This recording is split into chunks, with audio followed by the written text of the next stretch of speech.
अस्सलाम वालेकुम दोस्तों, आज हम पढ़ेंगे new syllabus mathematics 7th edition part 2। So let's get started. So guys, आज हम एक्सरसाइज 4A कर रहे हैं। Question number 1, find each of the following products. Products का मतलब है इसको मल्टीप्लाई करना।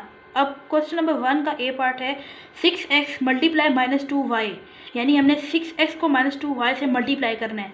क्योंकि जब हम मल्टीप्लाई करेंगे तो सबसे पहला हमारा जो होगा, सबसे पहले हमने लिखना सॉल्यूशन। उसके बाद इज इक्वल टू उसको साइन लगा के इक्वल्स टू का दोबारा हमने ये लिखना है 6x, क्वेश्चन जो होता है सेम रिपीट। उसके बाद हमने ये जो 6x है ना बाहर ब्रैकेट से बाहर, इसको हमने -2y से मल्टीप्लाई करना है, यानी कि 6x मल्टीप्लाई -2y, 6 2 12। अब यहाँ माइनस है और यहाँ प्लस है, प्लस माइनस माइनस, 6 2 12 x और y। ये हो गया पहले का आंसर। सो अभी हम बी पार्ट करते हैं इसका, जो है 14x मल्टीप्लाई 1/2y। अभी हमने 14x को 1/2 से मल्टीप्लाई करना है। सो हमारा पहला स्टेप है,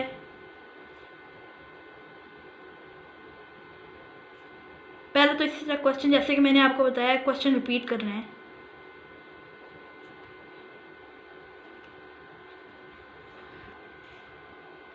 अब हम 14x को मल्टीप्लाई करेंगे 1/2y से। सो 1/2 होता है 0.5, तो ये सिंपली हम लिख सकते हैं 4x मल्टीप्लाई बाई 0.5y। तो जब हम 14 को 0.5 से मल्टीप्लाई करेंगे तो इसका आंसर आएगा 7xy। क्योंकि x यहाँ जाहिर सी बात है 14x है, तो यहाँ y भी मल्टीप्लाई होगा। ये अब आगे 7xy, क्योंकि 14 के साथ x था और 0.5 के साथ y था, तो ऑलरेडी ये वाली सारी ये जो होते हैं, ये नंबर्स होते हैं, ये सारे मल्टीप्लाई होते हैं ब्रैकेट के अंदर। तो 14x है तो 0.5 y से मल्टीप्लाई होगा, तो ये 7xy आंसर आ जाएगा। ये हमारा क्वेश्चन नंबर 1 कंप्लीट हुआ। अब हम जा रहे हैं क्वेश्चन नंबर 2 पे, कॉम्प्लेक्स क्वेश्चंस पे, जिसके हम कुछ पार्ट्स करेंगे।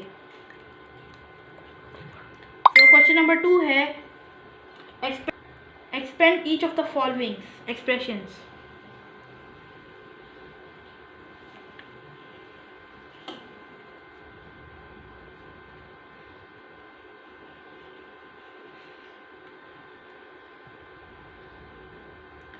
तो हमारा पहला पार्ट जो है वो है 8xy - 1। ये पार्ट देख लिया आपने। अब हमने सेम वही क्वेश्चन है जो आपने ऊपर किया, इस पूरी वैल्यू को हमने इस ब्रैकेट वाली वैल्यू से मल्टीप्लाई करना है।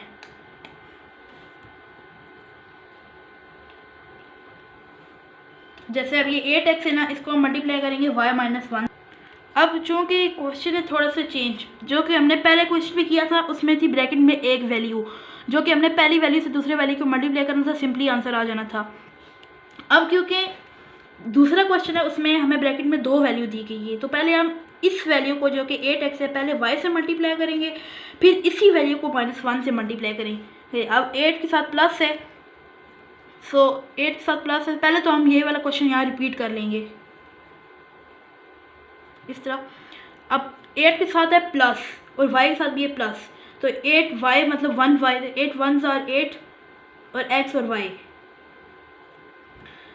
अब हमने इसी को इससे मल्टीप्लाई करना है 8x को -1 से, तो 8 के साथ प्लस है और यहाँ माइनस है 1, तो plus minus will be minus, and 8 1s are 8, so 8x -8x। या सो अब हमारा बी पार्ट है -9x 3y - 2z। अब जैसे कि मैंने आपको पहले बताया था कि हमने पहली वैल्यू जो होती है ब्रैकेट के बाहर, इस वैल्यू को हमने इससे भी मल्टीप्लाई करना है और इससे भी मल्टीप्लाई करना है। पहले तो हम क्वेश्चन रिपीट करेंगे -9x 3y - 2z।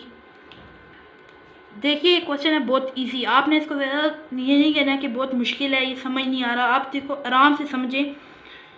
अब देखिए यहाँ है -9x, यहाँ माइनस आ रहा है ना, और यहाँ है प्लस, तो plus minus will B -9x multiply 9 3 सा 27 और x multiply Y XY -27XY।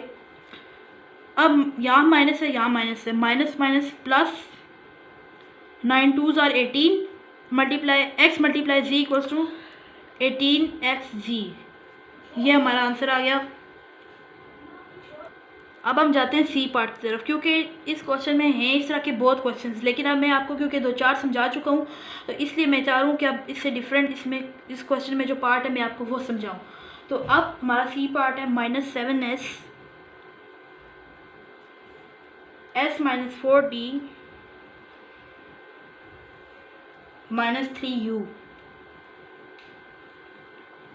सो अब इस वीडियो में इस क्वेश्चन में आप ये देखें कि ब्रैकेट के अंदर है हमारे पास अब आ गए हैं 3 वैल्यूज़। देखिए पहले मैंने आपको बताया था क्वेश्चन नंबर 1 में कि ब्रैकेट में थी एक वैल्यू। इसी तरह हमने जैसे मैंने आपको बताया था क्वेश्चन 1 में हमारे पास वैल्यू थी ब्रैकेट में एक, फिर हमने किया क्वेश्चन नंबर 2, उसमें थी 2 वैल्यूज़। अब हम सी कर रहे हैं, सी पार्ट, उसमें अब आई हैं हमारे पास 3 वैल्यूज़। तो ये भी बहुत ईजी है, परेशान होने की ज़रूरत नहीं है। इसमें ये देखें, अब हम -7s को हमने इन तीनों से मल्टीप्लाई करना है। ये हमारा आ गया सोल्यूशन। जैसे कि मैंने आपको बताया, इसको पहले क्वेश्चन लिख लेना है।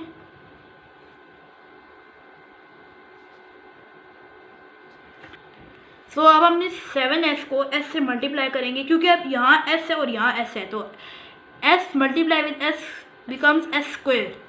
तो माइनस, क्योंकि 1s है, 7 1s are plus minus will be minus, 7 1s are 7s square, 7s multiply s square, then minus minus plus 7 4s are 28, s multiply with t st, and minus, sorry यहाँ पे mistake हो गई, यहाँ 28 आता था, मैंने गलती से 2 लिख दिया, 28 st। फिर अब हमने इसका आंसर निकाल लिया, अब आया -3u। So minus minus will be plus, 7 3s are 21, s multiply u equals to su। So this is our answer. इस क्वेश्चन के बाकी पार्ट्स हैं वो आपने खुद करने, क्योंकि वो सेम यही प्रोसेस है। अब हम चलते हैं क्वेश्चन नंबर 3 के पास, जो कि और कॉम्प्लेक्स होता जा रहा है। क्वेश्चन नंबर 3 है, expand and simplify each of the following expressions. अब हम चलते हैं क्वेश्चन नंबर 3 के ए पार्ट पर। दोस्तों आप ये सोच रहे होंगे कि हर क्वेश्चन में एक्सपेंड और सिंप्लीफाई का वर्ड आ रहा है। देखिए सिंप्लीफाई से हमें पता लगता है कि क्वेश्चन सिंपल, यानी हम क्वेश्चन को सॉल्व कर रहे हैं, कटिंग वगैरह कर रहे हैं, लेकिन आप सोच रहे होंगे expand and simplify her question में क्यों आ रहा है। लेकिन देखिए फैक्टराइजेशन में ये तो होता है। एक्सपेंड का यहाँ मतलब है कि जैसे जैसे आप आगे आगे बढ़ते जाएंगे, अगले आगे क्वेश्चन में जाते जाएंगे, तो क्वेश्चन एक्सपेंड होता जाएगा, बड़ा होता जाएगा और वैल्यूज़ आती जाएंगी। सो अब हम चलते हैं क्वेश्चन नंबर 3 के ए पार्ट पर, जो है 7a 3b - 4c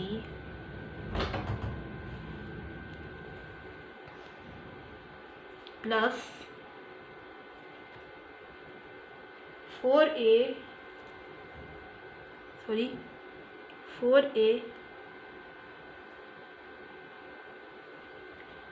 3c - 2b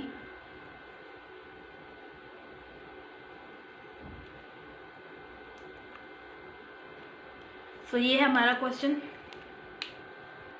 देखिए इस क्वेश्चन में है 2 ब्रैकेट्स। पहले हमने क्वेश्चन नंबर 1 किया, उसमें थी एक बार वैल्यू और एक ब्रैकेट थी। क्वेश्चन नंबर 2 किया, उसमें भी एक वैल्यू थी और ब्रैकेट के अंदर 2 वैल्यू थी, लेकिन ब्रैकेट एक थी। और जब हम आने जा रहे हैं क्वेश्चन नंबर 3 जो और कॉम्प्लेक्स हो गए, उसमें आ रही हैं 2 वैल्यूज़। तो ये मैं आपको बताता हूँ, ये परेशान नहीं हो, ये मैं आपको समझा रहा हूँ कैसे देखती हूँ। देखें अब यहाँ पे देखें 7a, यहाँ 7a है, 3b माइनस 4c। अब देखें इस वैल्यू को हमने इनसे मल्टीप्लाई करना है। पहले 7a को हमने 3b से मल्टीप्लाई करना है, फिर हमने 7a को माइनस 4c से मल्टीप्लाई करना है। इसी तरह जब हम लिखेंगे 7a मल्टीप्लाई 3b, 7 3 ज़ा 21, a multiply b equals to ab, क्योंकि यहाँ भी प्लस है तो यहाँ भी प्लस है, प्लस प्लस प्लस ही रहेगा। 3b, अब यहाँ प्लस है यहाँ माइनस है, प्लस माइनस फिर गोज इनटू माइनस। 7a 7 4 ज़ा 28, a मल्टीप्लाई c ac। ये अब हमने ये ब्रैकेट सॉल्व कर ली। अब इसी तरह हमने ये ब्रैकेट भी सॉल्व करनी है। अब यहाँ प्लस का साइन बीच में प्लस आ गया, 4a मल्टीप्लाई 3c, 4 3 ज़ा 12, 4 3 ज़ा 12, a multiply c equals to ac। अब यहाँ ब्रैकेट के बाद देखें प्लस है और यहाँ माइनस आ गया, तो प्लस माइनस फिर multiply and forms minus. 4 multiply 2 4 2 ज़ा 8, a and b, a multiply b equals a b। सो ये हमारे पास आंसर तो नहीं है। अभी हमने ये 2 ब्रैकेट सॉल्व कर ली। सो अब हम लाइक टर्म्स को सेम करेंगे, जैसे 21ab है ना, और ab अब है 8 के साथ, तो ये 2 लाइक टर्म्स होगी। अब हम इनको साथ साथ कर लेंगे, अरेंज कर लेंगे। 21ab हमने लिख लिया, इसके साथ आता है माइनस 8b, और अब माइनस 28ac,